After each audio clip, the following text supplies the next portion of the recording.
Hello and welcome along to the latest edition of the RacingNews365.com Formula One podcast. My name is Michael Butterworth and I'm joined once again, as ever, by Dieter Rencken, Editorial Director of Racing News 365.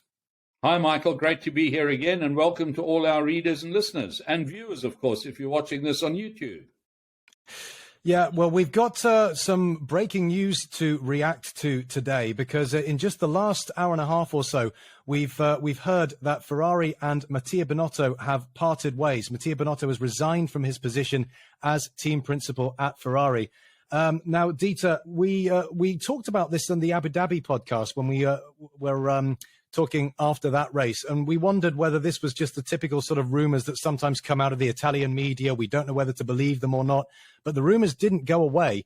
And just in the last hour and a half or so, we're recording this podcast on Tuesday morning, it's been announced that Binotto and Ferrari have parted ways. You wrote about this quite extensively for Racing News 365 a few days ago. What's your read of this situation? Things, as always with Ferrari, things aren't as straightforward as they appear or could be. The rumours basically started in the wake of the Brazilian Grand Prix, where I believe, and this of course hasn't been confirmed because one never knows the full story where these sort of situations are concerned, but I believe that somewhere along the line it was indicated that Fred Vasseur would be replacing Mattia Binotto as team principal at Ferrari. Whether that came from the Vasseur camp, whether that came from hopeful Italian media, whether the seed had been planted by Ferrari is unclear at this stage, but it would appear as though there was some input from the Alfa Romeo Fred Vasseur side that this was a distinct possibility. Of course, the story then got legs. We got to Abu Dhabi within a week, and basically Ferrari had issued a statement saying that with respect to the speculation, there is no truth in this whatsoever.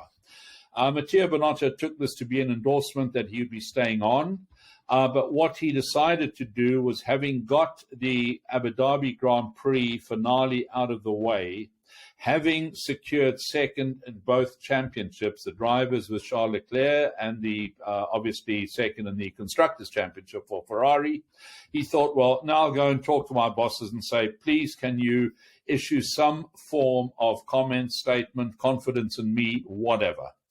When this was not forthcoming, Matteo then said, in that case, I need to look at resigning. My personal take on this, and I stress it's personal, is that having last year, July 2021, appointed Benedetto Vigna, who came from the semiconductor microprocessing industry, as CEO of Ferrari, he had already moved various senior executives out of their positions, appointed new people, etc. The one area that he hadn't really looked at yet was the Scuderia Ferrari. I believe because he needed to get the automotive side ship-shaped the way that he wanted it. And he then decided that he would put his own people in place, which he did from November last year, and that he would then look at the Scuderia Ferrari. And of course, Mattia Binotto, a long-standing Ferrari staff member, had been there for 30-odd years, had been technical director, had a very, very good track record as technical director, had the support of the previous CEOs, and I say CEOs because there have been two in the last 5-odd years, namely Sergio Marchionne, who died in 2018, and then Louis Camilleri, who replaced Marchionne after his death, and he then left at the end of 2020, having suffered health issues with COVID and whatever else. So Mattia had the support of the previous two CEOs. Whether this meant that Vigna saw him as a loyalist to the previous regimes, I don't know. But I would imagine that at some stage Vigna said, I would like my own man in place. And therefore the endorsement that Binotto was seeking was not forthcoming. And he then resigned. Of course, and the problem now is that Ferrari sit without a team principal from the end of December. They are at the end of the first year of the new era regulations. It's generally accepted that within the paddock, it takes 2 to 3 years at least for a new team principal to find his feet, get systems and structures up and running the way that he would like them, etc. And I fear that Ferrari is going to miss out again on this particular era of regulation changes. They lost out with the previous one, which ran from 2013 through to the end of 2021. They went through 3 team principals during that period, namely Stefano Domenicali, Marco Mattiacci, and Maurizio Arrivabene, without a world championship. And I fear that we're looking at the next era again without world championships. Well, Ferrari, they're staring down the barrel now of having 5 team principals in 10 years or so, whereas over the same period, Christian Horner has been at Red Bull since about 2005. Toto Wolff has been at Mercedes for 10 years. Well, they're now looking at, 14 or so years and counting without a championship. So, this constant churn doesn't feel like it's doing their prospects any good. Well, not only that, of course, the Ferrari team principalship is increasingly being viewed as a poison chalice. People come in there, bright-eyed, bushy-tailed, full of hope, expectation, resurrecting Ferrari, the great Ferrari, the passion, the history of the place, and invariably after 2 or 3 years, they sort of fall out of love with the place, and Ferrari falls out of love with them. And this points to systemic issues rather than individual personnel issues, as far as I'm concerned. We're looking at a situation where, can Stefano Domenicali, can Mattiacci, can Arrivabene, and can Binotto all have been wrong, and Ferrari is 100% right. It doesn't sort of work that way. It reminds me of the grandmother who points at this platoon of soldiers marching, and she says, have a look at my grandson, Johnny. He's the only one marching in step. And, if we have a look at Ferrari's budgets, the facilities, the fact that they can attract blue chip sponsors, and they're just not delivering. They haven't, as you correctly say, in 14 years. So who replaces Binotto now? Because if we look at the previous team principals that they've had, Stefano Domenicali, Marco Mattiacci, Maurizio Arrivabene, they've all either, and of course Binotto himself, they've all either been promoted from within or they've already had knowledge of the company. They've already had dealings with Ferrari before. So are they going to do that again with Ferrari, or are they going to appoint somebody like Fred Vasseur? Is there any substance to these Fred Vasseur rumours, for example?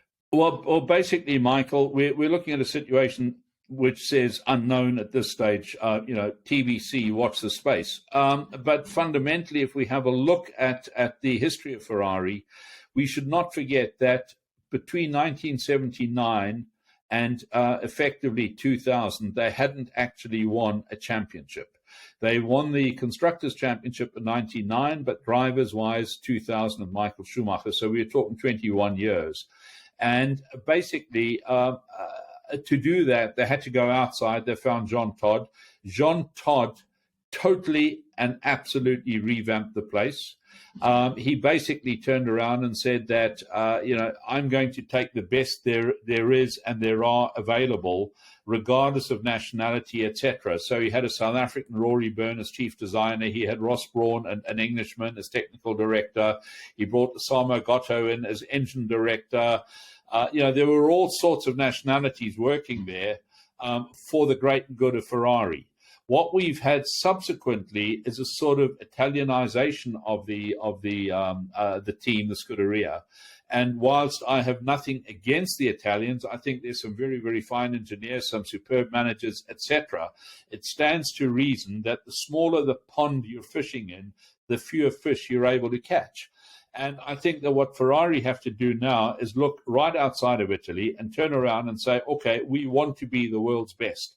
We are a global company selling products on a global stage. We will attract the best there is, regardless of nationality, regardless of creed, etc., and attract those people. The problem is, of course, Michael, that back in the day when Todd did this, he had an unlimited checkbook. He had Philip Morris money. He had no budget cap. He had none of this.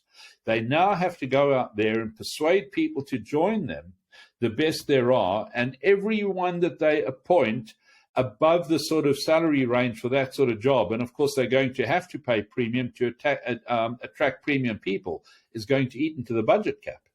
And this is a major issue that they face. Gone are the days where they just had this open checkbook. They could go and offer somebody $1 million to come and join them. The guy did it for 5 or 6 years, delivered the results, and he'd got rich and they'd got results. It doesn't work that way anymore under the budget cap. Talking about fishing in a smaller pond, obviously they're in Italy. You've got 6 of the 10 teams based within about a 50-mile radius of each other in the UK. McLaren obviously a little bit further away. But you've got a situation where if an engineer goes from, say, Red Bull to Aston Martin, they don't even need to move house. But an engineer going from Red Bull to Ferrari, you've got to persuade them to move to Italy. If they've got family, if they've got children in schools, they're not going to want to uproot them. And if an engineer needs to be persuaded to move to Ferrari and they see this churn of people at Ferrari and the instability within the company, then that's another reason to look at it and think, maybe it's not worth it. Absolutely, absolutely. And, the same applies to Sauber and to AlphaTauri, of course. And, this is one of the issues that these teams who aren't based in this sort of motor racing crescent in the UK face. And in order to attract people, you've got to pay a premium. And Audi, in fact, I think will find a similar thing when they get their Formula One base up and running in Nürburgring, where I think they may just find that to attract people within the budget cap is going to be very, very, very difficult. Well, the Fred Vasseur to Ferrari rumours gathered pace because it was suggested that obviously Vasseur and Charles Leclerc have a close relationship. They worked together at Sauber in 2018 in Leclerc's first year in F1. They'd worked together in Junior Formula E as well. Is there any truth to the notion that maybe Leclerc's camp had some influence in the Vasseur rumours that he might go to Ferrari? Look, anything is possible with Ferrari. Fred Vasseur did work very closely with Nicolas Todd, the son of Jean Todt, who's the manager of Charles Leclerc. They did work very closely together. In fact, they were partners in the ART Formula 2 and Formula 3 team at one stage.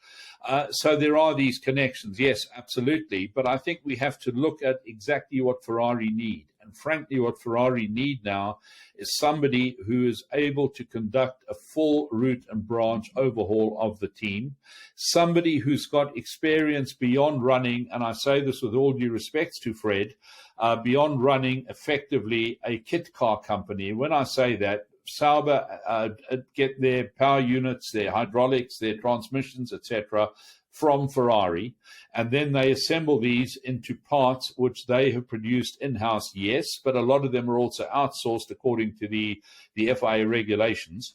And they need somebody who, first of all, is well-versed in corporate politics of the Italian type, and these can sometimes be rather convoluted. They need somebody who's well-versed in corporate structures, in engine departments, in all sorts of things. And one has to ask whether Fred is the right sort of man for that and how long he would last in that sort of environment. I'm told that, for example, they'd offered Christian Horner a substantial amount of money to join there.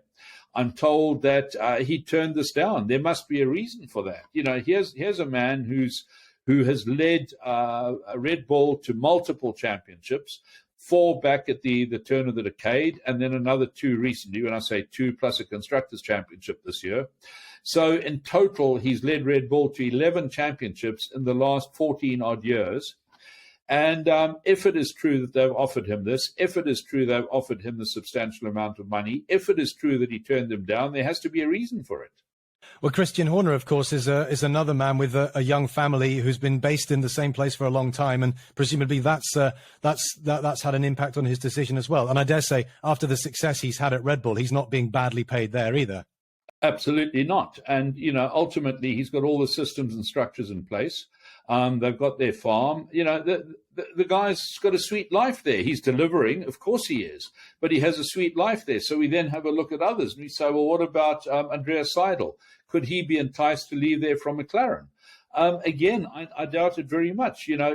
Does Andreas want to jump out of a team that he's obviously very happy with, that he's rebuilding, and move into the sort of cauldron that is Ferrari? I doubt it very much.